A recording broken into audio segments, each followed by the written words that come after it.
السلامة، مرحبا بكم. معكم صفاء ومحمد من راديو أنا تونسي. معنا اليوم انفيتي guest. Hello, Mr. Tom. Mr. Tom, who is the director of Middle East Partnership Initiative.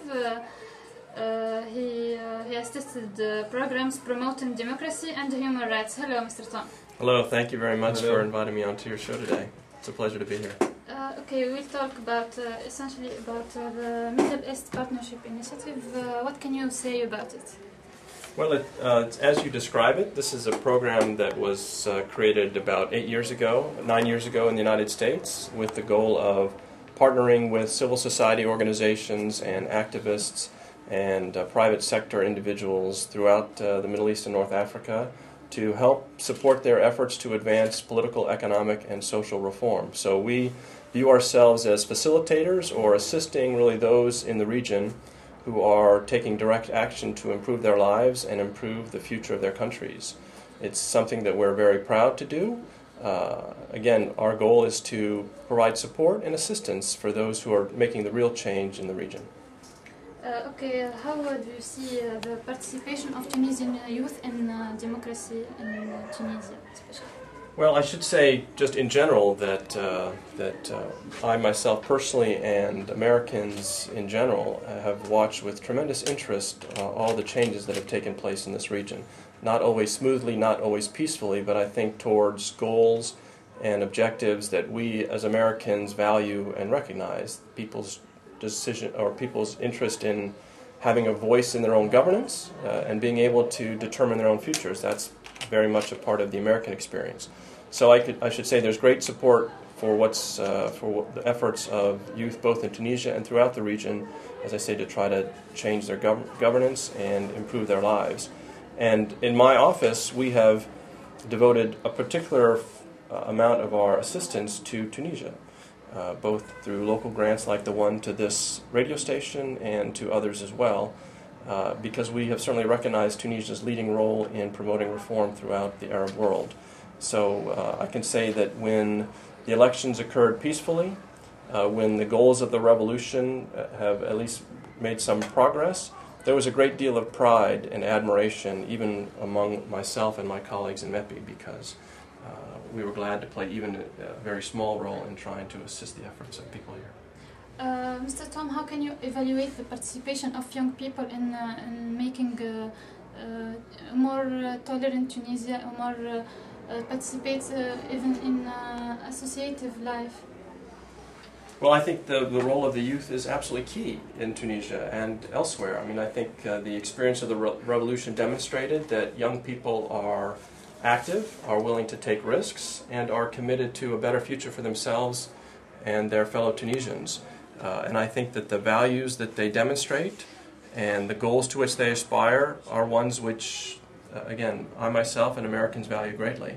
And it's certainly my hope that the spirit reflected in the revolution by young people can become part and parcel of the Tunisia's political future.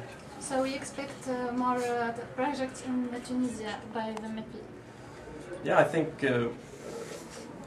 Tunisia will remain a major focus for us because, again, we support very much the efforts of you here in this organization and throughout the country to try to, I should say, continue to institutionalize some of the progress that's been made. I think Tunisia can be a beacon, can be a real model and symbol for the rest of the region of how individuals can make changes in their forms of government and in their futures. And they can do it in a manner that hopefully will remain peaceful and promote stability. And again, I think that's a model which would serve very well for the rest of the region. Mr. Tom, are you optimistic about Tunisia after the revolution? I am optimistic, certainly in the long term. I think that the challenge that Tunisia faces, which is a challenge that every country in transition faces, whether it's in Eastern Europe or Asia or elsewhere, is that often the expectations that are created in the immediate aftermath of a revolution or of a peaceful democratic movement sometimes can take time to achieve. So I think it will require a lot of hard work and good decisions by the government and by the people working together to achieve those ends. But I think I am optimistic for sure. Mr. Tom, can you answer us about this question? How the MEPI chooses the projects that he will run in Tunisia, especially? Yeah, thank you for asking that question. I mean, we try to, in our grant applications, try to model transparency and democracy. So we have open competitions whereby we solicit applications from any organization that has a good project in mind. And we have review committees at the embassy here in Tunis and back in Washington which review these applications. In many cases, for the Washington grants, we also submit them to outside experts because we want there to be, again, a fair and open process in evaluating these different applications and in choosing the ones which we feel are likely to have the most impact and that are consistent with MEPI goals.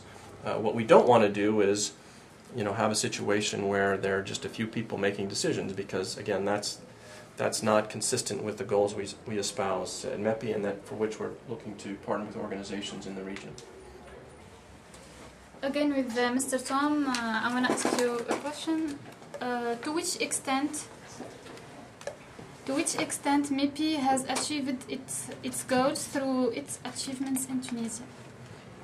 Well, I think there's been progress here that, as I said, makes my colleagues and I quite proud of the work that's been done here. But clearly there's more work to be done. So we certainly don't consider our job to be finished. And we will continue to look for partners here who are looking to, again, solidify some of the gains that have been made and continue to build on the progress towards economic, social, and political reform. So we remain very open and willing to work with Tunisian partners, and we hope that Tunisian NGOs and civil society organizations will consider applying to MEPI for assistance because, again, we're always looking for new partners with which to work. Thanks. Mr. Tom, how much MEPI counts on Tunisian youth capacities? I'm sorry, can you repeat that? How much MEPI counts on Tunisian youth capacities? Well, I don't know how much we count on youth capacity, but we certainly consider it very important to help build the capacity of Tunisian youth. I mean, that's one of the reasons that we were happy to support the grant of Club UNESCO Bardo, because we think it's important to work with the future of this country. I was very impressed with the motto I saw on the website. I think it is today's activists are tomorrow's leaders. I firmly believe that that's true, but that is to say that in order to become leaders, the youth of today need training and education and obviously need the space in which to operate, and so we're happy to support all those efforts. Do you see that the Club UNESCO is relevant? I'm certainly no expert, but for what I've seen, I've been very impressed. I mean, this office is filled with young people who are volunteers. I understand there are over 100 volunteers here who are looking to contribute and build their own skills, and to me that's a very impressive record of achievement. So I'm very impressed with what I see, and I'm optimistic that the organization will continue to grow in the future. Thank you, Mr. Tom. Thank you.